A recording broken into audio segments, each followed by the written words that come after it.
तो ये latest question paper student बहुत अच्छे से इसको देखिए, समझिए और इससे रिलेटेड एक एक दो क्वेश्चन की प्रैक्टिस अपने बुक से, अपने नोट्स से जो हमने ऑफलाइन आपको क्लास में बताए हैं उनसे भी प्रैक्टिस करिए। इसका सेक्शन ए हम करा चुके हैं, आपने देख लिया होगा। अब हम सेक्शन बी पे चलते हैं। बहुत इंपॉर्टेंट क्वेश्चन पेपर है आपके आने वाले एग्जाम के लिए। सेक्शन बी में आपको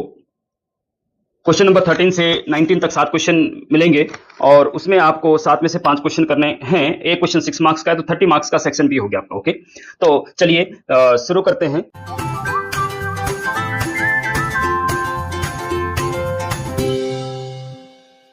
क्वेश्चन नंबर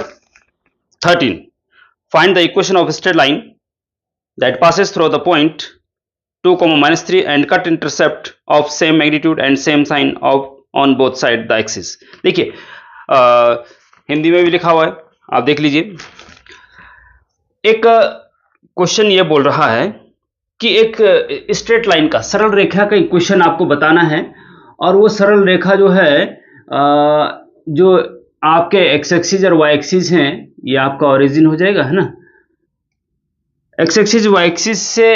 के एक पॉइंट, इस कोऑर्डिनेट में एक पॉइंट है 2, -3, 2 एक्स एक्सिस पे और -3 वाई एक्सिस पे।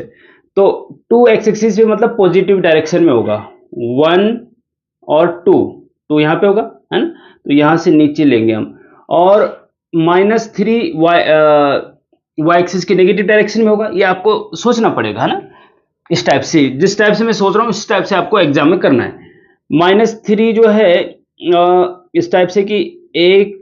-2 और -3, ठीक है। तो ये -3 ये हो गया यहाँ पे और 2 यहाँ पे हो गया। अब इन दोनों को आपस में मिलाएंगे तो आपको जो है एक पॉइंट मिलेगा ये वाला, ठीक है। ये वाला पॉइंट जो होगा, कुछ भी मान लो, इसको ए मान लो चलो, और ये जो पॉइंट है इसके कोऑर्डिनेट होंगे 2, -3, ठीक है, 2, -3। इस पॉइंट से होकर वो स्ट्रेट लाइन जा रही है,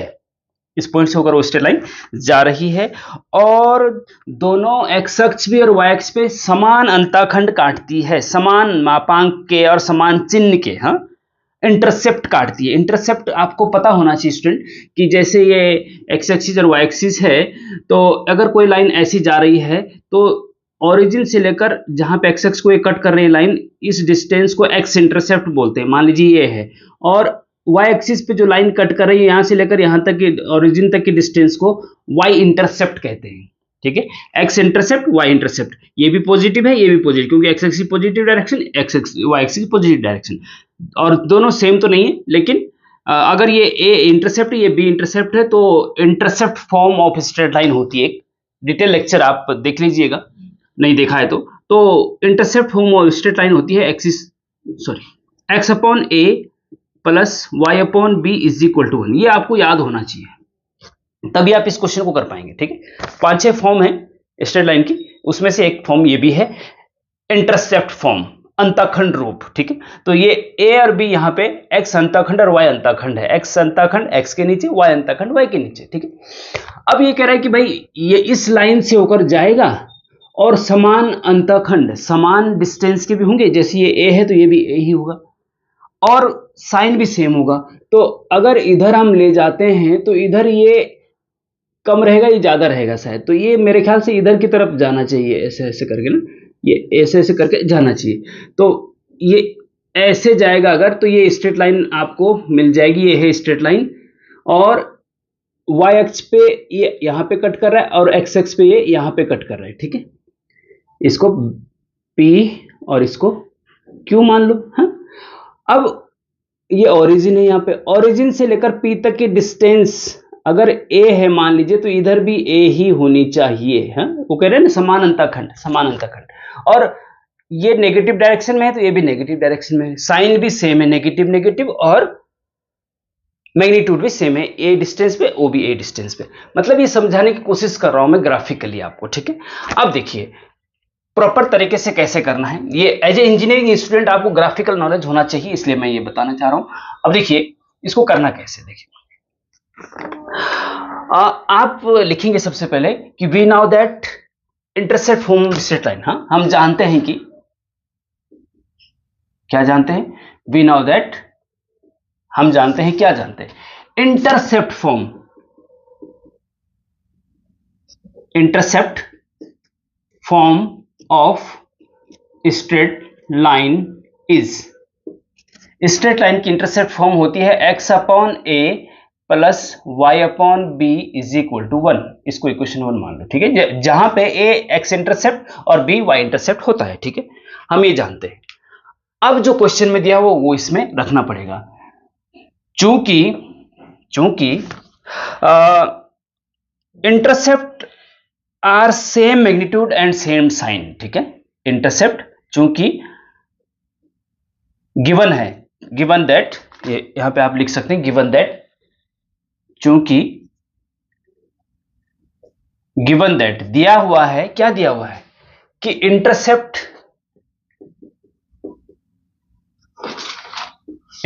are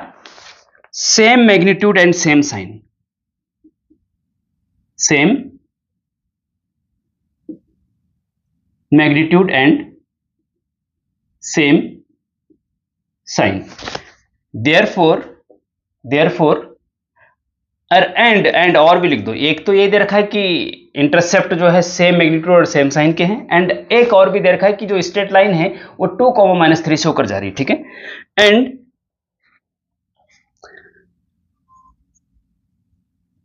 required line passes through, मतलब जो लाइन की क्वेश्चन ज्ञात करनी है वो इस बिंदु से होकर जा रही है, हिंदी में ऐसा लिखेंगे, required line passes through the point 2, -3, therefore put, क्या पुट, देखिए ध्यान दीजिए, हाँ, therefore put b is equal to a, b की जगह, ये जो इक्वेशन 1 है उसमें b की जगह a रख दो, क्योंकि ये भी a तो ये भी a, दोनों सेम होना चाहिए, सेम मैग्नीट्यूड है ना, क्योंकि same magnitude and same sign, तो b की जगह भी a रख दो, तो a x इंटरसेप्ट भी है और y इंटरसेप्ट भी a हो जाएगा, सेम है ना, इसलिए हम b की जगह a रख रहे हैं। एंड इक्वेशन 1 में ही x की जगह पे 2 और y की जगह पे -3, x की जगह पे 2, y, क्योंकि x जो स्ट्रेट लाइन है वो 2, -3 से होकर जा रही है और ये हमने इसको मान लिया है, तो 2, -3 से एक स्ट्रेट लाइन जा रही है तो उसको सेटिस्फाई करेगी ना, सेटिस्फाई करने का मतलब होता है x और y की जगह उसके coordinate, x coordinate y coordinate, x की जगह 2 और y की जगह -3 रखने पर put b equal to a and x equal to y equal to -3 in equation first. Therefore, first implies equation 1 में रखेंगे, x की जगह रखे भैया 2 अपॉन a की जगह a ही रहेगा, प्लस y की जगह -3 अपॉन b की जगह a रखेंगे, है ना, इज इक्वल टू 1, ठीक है। इसको सॉल्व करिए, ये ऊपर हो जाएगा 2 -3 upon a is equal to 1, implies ये हो जाएगा a इज इक्वल टू -1, ठीक है, a इज इक्वल टू क्या हो गया, -1 हो गया, और जब a इज इक्वल टू -1 हो गया तो इक्वेशन 1 में रख दीजिए, इक्वेशन 1 में रख दीजिए, ठीक है। देयरफॉर 1 एम्प्लाइज, या फिर ऐसा लिख सकते हैं कि therefore put a is equal to b is equal to -1, a की जगह भी -1 और b की जगह भी -1, क्यों, क्योंकि a और b हमने इक्वल मान रखे हैं, हाँ? इन इक्वेशन फर्स्ट पे रखेंगे आप, तो हम यहां पे लिख दे रहे हैं इसको, यहां पे अब रखो x upon -1 plus y upon -1 equal to 1, ये हो जाएगा x plus y is equal to -1 उधर जाएगा ना, और इधर आके ये x प्लस y प्लस 1, इधर आके +1 इक्वल टू 0, आंसर, ऐसे इसको कर सकते हैं, ठीक है। इसको तो कहने का मतलब ये है कि इसमें ये बोला गया था कि भाई एक ऐसे स्ट्रेट लाइन की इक्वेशन निकालिए जो 2, -3 से होकर जा रही है और x इंटरसेप्ट और y इंटरसेप्ट दोनों के मैग्नीट्यूड सेम है, मापांक सेम है और साइन भी सेम है, ठीक है। तो हमने माना कि मान लीजिए सबसे पहले हमें पता है कि intercept form of straight line ये होती है x upon a plus y upon b equal to 1। अब हमने कहा कि एक और ये दोनों सेम है तो एक b की जगह a रख दो, और 2, -3 से हो गया, x की जगह 2 और y की जगह -3 रख दो। सॉल्व करके a की वैल्यू निकालनी थी हमको, दो वैसे तो a और b की वैल्यू निकालनी थी, लेकिन b और a एक ही मान लिया तो a की वैल्यू निकल गई, खत्म बात, तो उसको वापस रख दिया इसमें और आंसर आ गया, क्योंकि a और b हमने अपनी तरफ से माने थे ना, अपनी तरफ से माने थे, है ना। तो इस प्रकार से स्टूडेंट इसको कर सकते हैं। तो चलिए नेक्स्ट क्वेश्चन पे चलते हैं। तो ये लेटेस्ट क्वेश्चन पेपर स्टूडेंट बहुत अच्छे से इसको देखिए, समझिए और इससे रिलेटेड एक एक दो दो क्वेश्चन की प्रैक्टिस अपने बुक से, अपने नोट्स से जो हमने ऑफलाइन आपको क्लास में बताए हैं उनसे भी प्रैक्टिस करिए, तो आप 100% जो है पास हो जाएंगे मैथ्स में। ठीक है स्टूडेंट, लेकिन मेहनत आपको करनी है भैया, है ना।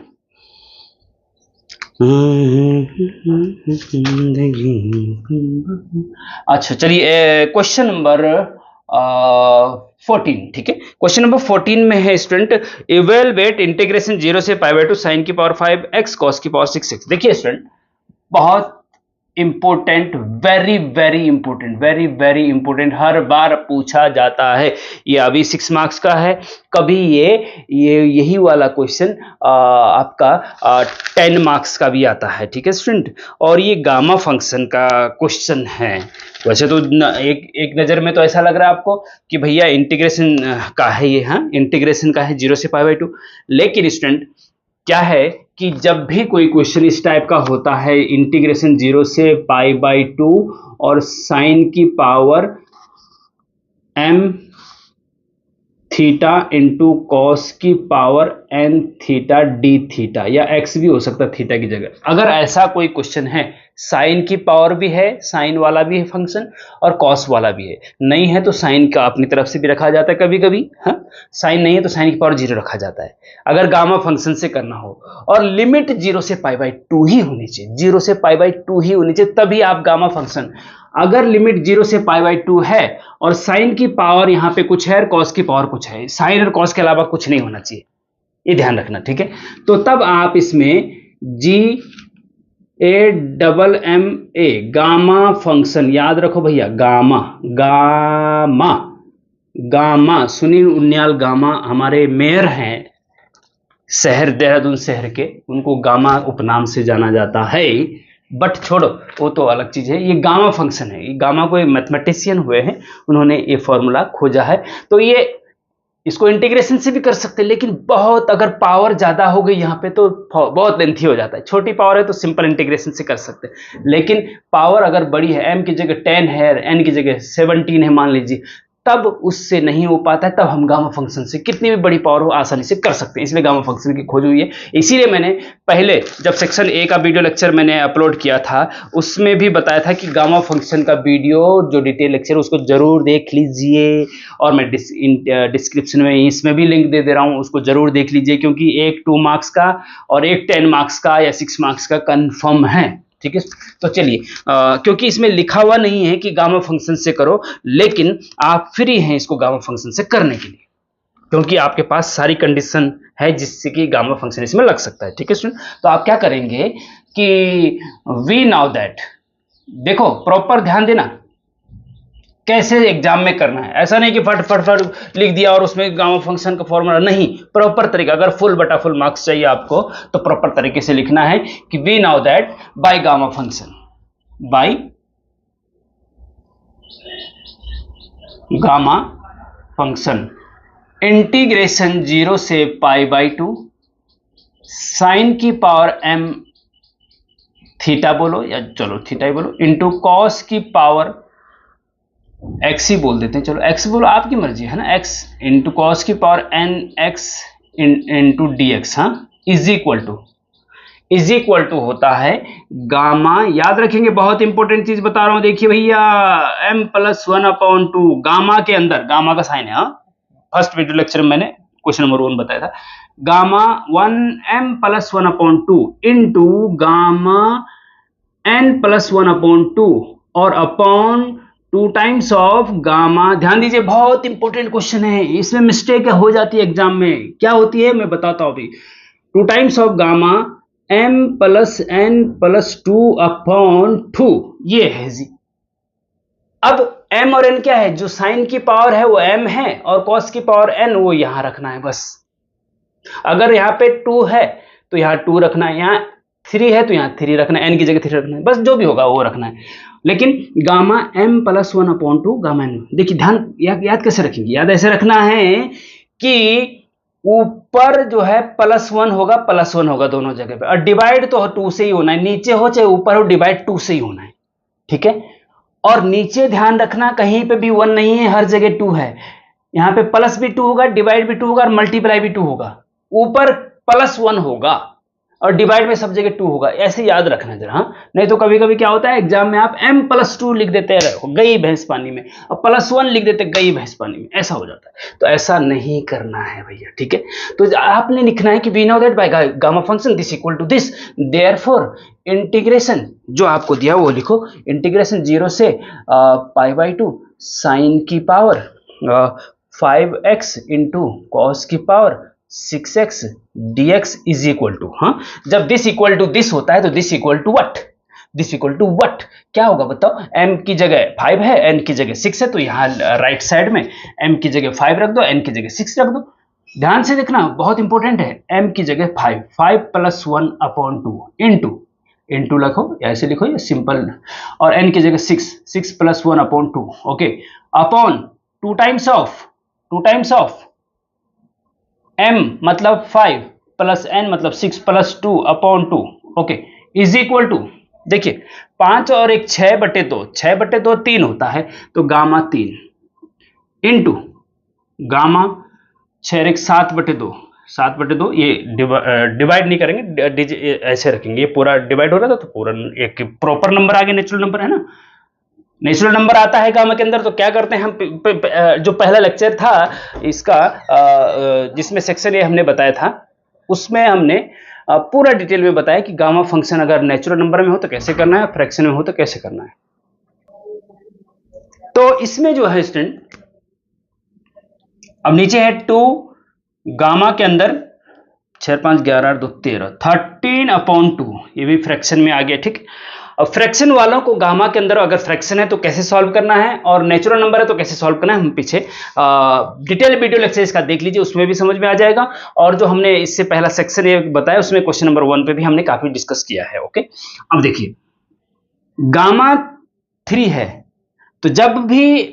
गामा के अंदर नेचुरल नंबर हो तो उसको फैक्टोरियल में बदल दो, उसको फैक्टोरियल में बदल दो। फैक्टोरियल में कैसे बदलते हैं, गामा के नंबर को फैक्टोरियल में बदलना हो, ध्यान दीजिए जो मैं बोल रहा हूं, एक कम करके फैक्टोरियल लगा दो, तो 3 में से एक कम करके 2 बचेगा, और 2 का फैक्टोरियल ऐसे, हाँ, ये गामा है ऊपर, और एल सीधा एल फैक्टोरियल होता है, और उल्टा एल गामा होता है, ठीक है, इनटू, अब इसको और इसको सॉल्व करना है, इसको और इसको सॉल्व करना है, लेकिन इसको कैसे सॉल्व करते हैं, 7/2 से बड़ा 13/2 है, तो 13/2 को सॉल्व करो, 7/2 को रहने दो। इसको सॉल्व करते करते एक ऐसा आएगा कि गामा 7/2 आएगा, तो उससे वो कट जाएगा, इसलिए छोटे वाले को रहने दो, बड़े वाले को सॉल्व करो, जो फ्रैक्शन वाला है, ठीक है। तो ऊपर वाले को हम एज इट इज रहने देते हैं 7/2। जिसको यहां पे समझ में नहीं आएगा वो डिटेल लेक्चर देख लीजिएगा भैया, हाँ। 2 इंटू, अब देखो 2 इंटू 13/2 गामा के अंदर है, इसको सॉल्व करना है, हाँ। तो 13 जब फ्रैक्शन वाला गामा के अंदर होता है उसमें हम क्या करते हैं, एक कम करके स्टार्ट करते हैं, 13/2 -1 करेंगे तो 11/2 बचता है, तो 11/2 से इसको स्टार्ट किया जाता है। जब इसको सॉल्व करते हैं ना तो 11/2 से स्टार्ट करते हैं, इनटू फिर 11/2 में से एक कम करो, फिर बचता है 9/2, फिर इनटू एक और कम करो, कितने बचता है 7/2, और जैसे ही 7/2, क्योंकि ऊपर भी 7/2 है, तो इनटू गामा 7/2 और बच जाता है, बस जैसे ही 7/2 आया वैसे ही गामा के अंदर एक और 7/2 लिख दो, बस ये प्रॉपर्टी है। और डिटेल लेक्चर कैसे होता है, क्या होता है, अगर ऐसा क्वेश्चन में दिमाग में आ रहा है तो वीडियो लेक्चर डिटेल वाला देख लो, देख लो, देख लो, देख लो, उसके अलावा मैं कुछ नहीं कर सकता, यही बोल सकता हूं। गामा 7/2 से गामा 7/2 कट जाएगा, ठीक है। फैक्टोरियल 2 इज इक्वल टू होता है 2 इंटू 1, और 2 इंटू 1 2 होता है, और 2 नीचे भी है, ये इसको खोलेंगे ये भी 2 बनेगा, तो इससे ये कट जाएगा, 2 से 2 कट जाएगा, ठीक है। बचा क्या भैया, बचा क्या, बचा आपका 11 गुणा 9 गुणा 7 नीचे रहेगा, 2 दूना 4 दूना 8 ऊपर रहेगा, 8 ऊपर आ जाएगा, ये 2 दूना 4 दूना 8 ऊपर आ जाएगा, और 11 गुणा 9 गुणा 7, 11 गुणा 9 गुणा 7 में आपको सीधा लिख दे रहा हूं, 693 होता है आंसर। ये नीचे रहेगा, ये ऊपर चला जाएगा, तो 8/693 आपका आंसर हो जाएगा स्टूडेंट, ठीक है। बहुत इंपॉर्टेंट है, बहुत इंपॉर्टेंट है। अच्छे से कर लीजिए, अच्छे से कर लीजिए, ठीक है, बता रहा हूँ, बार बार बता रहा हूँ, लेकिन सीरियस नहीं है स्टूडेंट, आप लोग सीरियस नहीं रहते। कुछ कुछ तो हैं इससे वो उनको फायदा भी मिल रहा है, उनकी बैक भी क्लियर हो रही है और आसानी से पास भी हो रहे हैं जो हम कमेंट पढ़ते हैं, लेकिन कुछ पढ़ना ही नहीं चाहते तो क्या कर सकते हैं, है ना। तो नेक्स्ट क्वेश्चन पे चलते हैं, इसको थोड़ा मिटा देते हैं।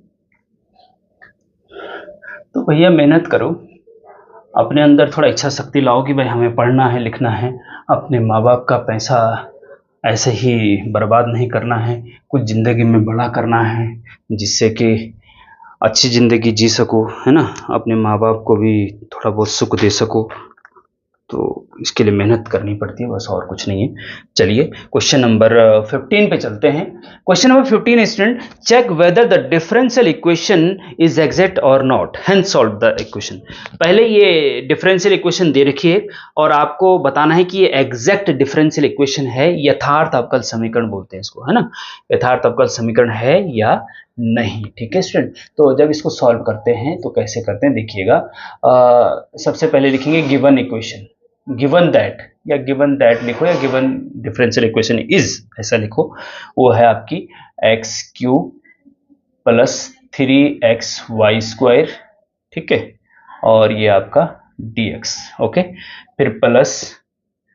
3x² प्लस y³ और ये है dy और इज इक्वल टू 0, ठीक है, और इसको इक्वेशन 1 मान लो, ठीक है। अब स्टूडेंट क्या है एग्जैक्ट डिफरेंशियल इक्वेशन क्या होती है, यहां तो मैं बताऊंगा ही, लेकिन आपको अगर यहां पे समझ में नहीं आएगा तो मेरी रिक्वेस्ट है आपसे डिटेल वीडियो लेक्चर इसका देख लेना। मैं नीचे डिफरेंशियल इक्वेशन की एक प्लेलिस्ट बना रखी मैंने, ठीक है। डिफरेंशियल इक्वेशन में 4 टाइप के मेथड हैं, डिफरेंशियल इक्वेशन को सॉल्व करने के 4 मेथड हैं। एक वेरिएबल सेपरेशन मेथड, एक होमोजेनियस मेथड, एक लीनियर डिफरेंशियल इक्वेशन मेथड और एक ये चौथा एग्जैक्ट डिफरेंशियल इक्वेशन, ठीक है। 4 में से कोई सा भी आपके एग्जाम में आ सकता है। तो डिफरेंशियल इक्वेशन की प्लेलिस्ट का लिंक नीचे है, जाइए उसको डिटेल में देखने का टाइम है। तो पास होना है तो देख लीजिए, टाइम तो निकालना पड़ता है ना, टाइम तो मैनेज करना पड़ता है। रील और ये फेसबुक व्हाट्सएप थोड़ा कम देखिए, ये सब हो जाएगा, कोई दिक्कत नहीं है ना। चलिए ये डिफरेंशियल इक्वेशन दे रखी है, अब आपको बताना है कि ये एग्जैक्ट डिफरेंशियल इक्वेशन है या नहीं। अब एग्जैक्ट डिफरेंशियल इक्वेशन क्या होती है भैया ये पता होना चाहिए, है ना। तो आप क्या करेंगे, आप बोलेंगे कि वी नाउ दैट, हम जानते हैं, वी नाउ दैट, या फिर ऐसा देखिए मैं थोड़ा अलग से बता देता हूं, हाँ। जो डिफरेंशियल इक्वेशन होती है हम इसको ऐसे लिखते हैं, m D x plus N D y is equal to 0। Exact differential equation को ऐसे ही लिखा जाता है, m D x plus N D y, m और एन, पहले एम आता है तब एन आता है, ठीक है, पहले एम तब एन, पहले एक्स तब Y, X Y M N X Y, ठीक, M D x plus N D Y equal to 0। ये एग्जैक्ट डिफरेंशियल इक्वेशन है या नहीं, इसके लिए कंडीशन क्या है, वो ये है, del M upon del y is equal to del N upon del x होना चाहिए। अगर ये दोनों बराबर हैं, बराबर आ गए तो समझो कि ये एग्जैक्ट डिफरेंशियल इक्वेशन है, और बराबर नहीं आए तो बोलेंगे कि एग्जैक्ट डिफरेंशियल इक्वेशन नहीं है, सिंपल सी बात है। अब ये क्या है, del M upon del y, देखिए एम के साथ यहाँ एक्स है ना, तो यहाँ m के नीचे y आएगा, उल्टा आएगा, m के नीचे x है तो यहाँ m के नीचे y आएगा, और n के नीचे x आएगा, उल्टा, n के साथ y है लेकिन यहाँ n के नीचे x आएगा, उल्टा आएगा। और ये डेल है, एक होता है d एक होता है dy अपॉन dx, हाँ, और एक होता है del y upon del x, ये दोनों भी अलग अलग है भैया, हाँ। dy अपॉन dx तो होता है कि y का differentiation with respect to x, ठीक है, और del y upon del x का मतलब होता है y का पार्शियल डिफरेंशिएशन, आंशिक अवकलन विद रिस्पेक्ट टू एक्स,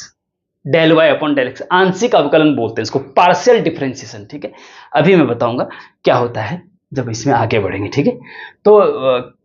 चलिए, तो ये इसकी तुलना पहले इससे करके m और n निकालो, तब हम del M upon del Y निकालेंगे, del N upon del X, अगर वो इक्वल है तो बोल देंगे एग्जैक्ट डिफरेंशियल इक्वेशन, ठीक है। तो लिखेंगे compare equation first with m D x plus N D y is equal to 0। Therefore m is equal to d x के साथ जो है वो m है, x cube plus 3xy square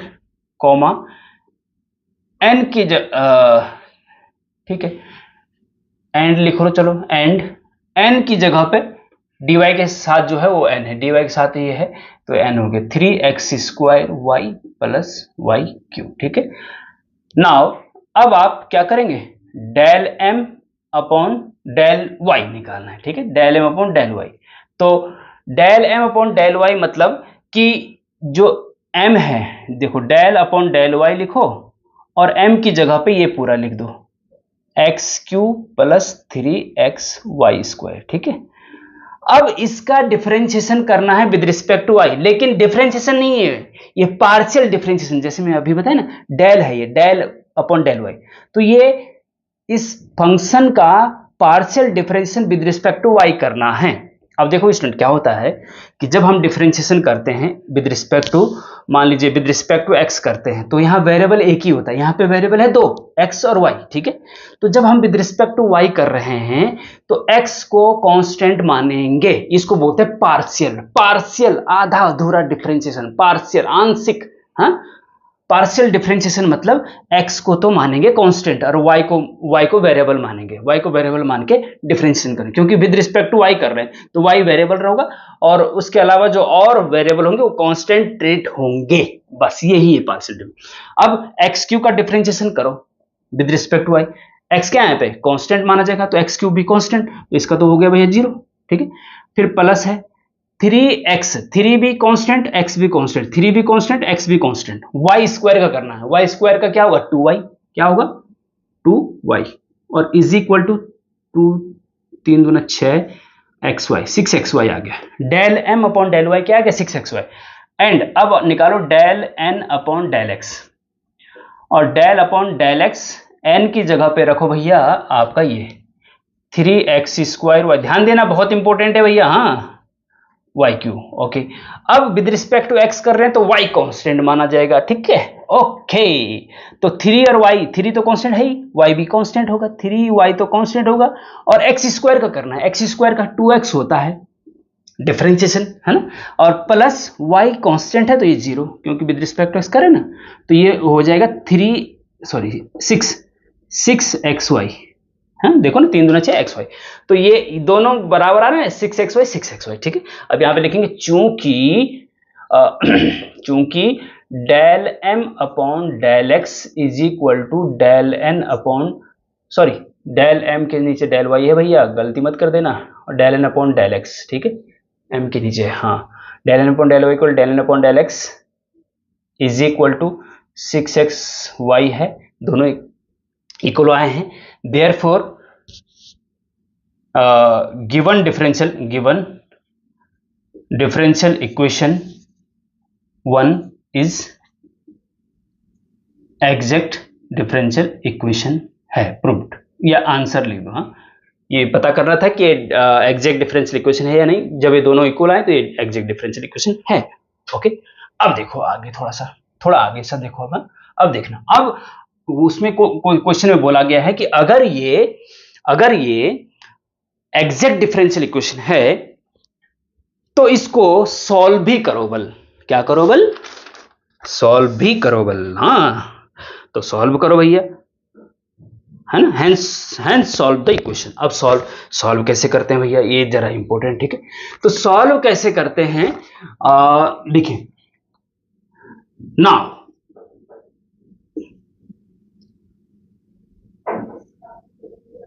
solution of exact differential equation is, ये आपको पता होना चाहिए, ये भी याद होना चाहिए कुल मिला के, हाँ, exact differential solution of exact differential equation is, देखिए m dx लिखते थे ना प्लस n dy लिखते थे इज इक्वल टू 0 लिखते थे, तो इसका इंटीग्रेशन कर दो और इसका भी इंटीग्रेशन कर दो और यहां पे 0 की जगह c लिख दो, ये इसका सॉल्यूशन है, खत्म बात। जो m dx plus n dy equal to 0 exact differential equation होती है, उसका अगर सॉल्यूशन चाहिए तो सॉल्यूशन में इसका इंटीग्रेशन लगा दो, इसका इंटीग्रेशन लगा दो, जीरो की जगह सी आ जाएगा। सी कांस्टेंट आता है ना इंडेफिनिट इंटीग्रेशन। लेकिन इसमें एक ध्यान रखना है कि जब आप m वाले का करेंगे, लेकिन इसमें एक थोड़ा सा और है ऐड करने का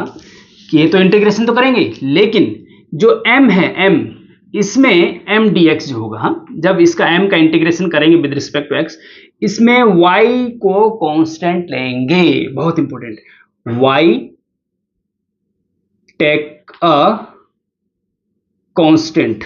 y take a constant, m में y को कांस्टेंट लेंगे, और यहां पे n में क्या होगा, n में जो है term free from x, n में वही रखेंगे जो n दिया हुआ है ना, n जो n दिया हुआ है उसमें से केवल n में से केवल वही टर्म यहां पे रखेंगे जो x से फ्री हो, जिसमें x ना हो, x से मुक्त पद ही रखेंगे। बस ये याद रखना पड़ेगा आपको, और कुछ नहीं कर सकते, ठीक है। ओके, अब देखो implies integration m dx, m रखो भैया, पूरा m जो है था, m ये है यहाँ पे देखो, x cube plus 3x y square, ठीक है, और ये बाहर लग गया dx, ठीक है, m रख दिया और dx लग गया। ओके, समझ में आ रहा है कैसे घूमते जरा। ओके गिर छूट ना जाए केवल। ओके, तो y, अब यहां पे y टेक अ कांस्टेंट, यहां पे भी लिख सकते हैं y टेक अ कांस्टेंट, हाँ, y कांस्टेंट लेंगे, ठीक है। ओके, प्लस फिर इंटीग्रेशन n dx क्या है भाई, n ये है, लेकिन n में केवल वही टर्म यहां रखने हैं जिनमें x ना हो, इसमें तो x है भैया तो इसको नहीं रखेंगे, केवल y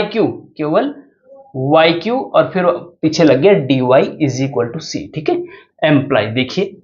ठीक है। अच्छा, y कांस्टेंट ले रहे हैं हम यहाँ पे, विद रिस्पेक्ट x का डिफरेंशिएशन करिए, तो x क्यू का डिफरेंशिएशन क्या होगा,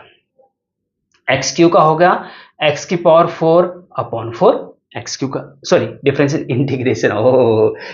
एक्स क्यू का एक्स की power 4 upon 4। Okay okay, plus अब यहाँ पे y कांस्टेंट लिया जाएगा, 3 भी कांस्टेंट है, 3y स्क्वायर अपनी जगह पे रहेगा, इनटू x का इंटीग्रेशन क्या होगा, एक्स स्क्वायर बटे 2, होगा कि नहीं होगा, हाँ ठीक है, प्लस ये हो गया। अब y क्यू का विद रिस्पेक्ट y करेंगे तो y की पावर 4 अपॉन 4 और इज इक्वल टू सी, खत्म बात, हो गया सॉल्व। ओके, अब देखो अपॉन में यहाँ 4 है, यहाँ 2 है, यहाँ 4 है, तो यहाँ इसको भी 2 करो, चलो, तो सबके अपॉन में 4 हो जाएगा, फिर कहने का मतलब ये है कि सबके अपॉन 4 हो जाएगा, तो ये हो जाएगा एक्स की पावर 4 प्लस 2 से ऊपर नीचे मल्टीप्लाई करेंगे तब 4, तो 4 3 12 एक्स स्क्वायर वाई स्क्वायर, नहीं सॉरी 2 से ऊपर नीचे मल्टीप्लाई करें ना, 2 दूना 4 हो चाहिए नीचे, और 2 से 3 दूना 6, 6 x square Y square plus Y की पावर 4 और upon 4 is equal to c, और ये चाहो तो आप इसको, चलो कोई बात नहीं, ये 4, अब इसको जो है, इसको जो 4 को इधर ले जाओ, तो x की power 4 plus 6 x square Y square plus Y की power 4 is equal to 4c, answer. आप चाहो तो 4c की जगह k भी रख सकते हैं, और ये आंसर आ गया, इसका सॉल्यूशन ये है, ठीक है। तो जरा थोड़ा सा समझना पड़ेगा, शुरू से आप देखेंगे तो पूरा समझ में आ जाएगा, कोई दिक्कत वाली बात नहीं, ठीक है। एक बार अगर समझ में नहीं आया है तो फिर से सर्रेल पीछे करिए, अब तो आपके पास मौका है, मैथ्स गुरुजी एन नौटियाल को पीछे ले जाओ, 10-15 मिनट पीछे ले जाओ वीडियो लेक्चर में, और फिर से देखो एक बार, तो 100% समझ में आ जाएगा। अब तो आपके ज़माने में तो टीचर आपकी उंगलियों पे है, आप पीछे ले जाओ, आगे ले जाओ। पहले तो भैया हमारे टाइम में तो अगर पूछते थे शायद वीडियो तो होता ही नहीं था, क्लास में अगर पूछे तो सर बोलते थे कि भैया ऐसा है कि रेडियो एक बार बोलता है बस, हाँ रेडियो जो है एक बार बोलता है। चलिए स्टूडेंट, ऐसा करते हैं कि 3 क्वेश्चन हो गए हैं, थोड़ा सा समय है, कॉलेज जाना है, आजकल पेपर डिस्ट्रीब्यूशन का समय चल रहा है, तो इसलिए जो है फिर आगे हम बताएंगे नेक्स्ट वीडियो लेक्चर में। Thank you very much, like share करिए, और ज़रूरत से ज़्यादा और अपने ज़रूरतमंद स्टूडेंट्स को, अपने साथियों को शेयर करिए video lecture. Thank you very much, और कोई भी क्वेश्चन से रिलेटेड प्रॉब्लम है तो आप कमेंट करके पूछ सकते हैं। Okay, thank you.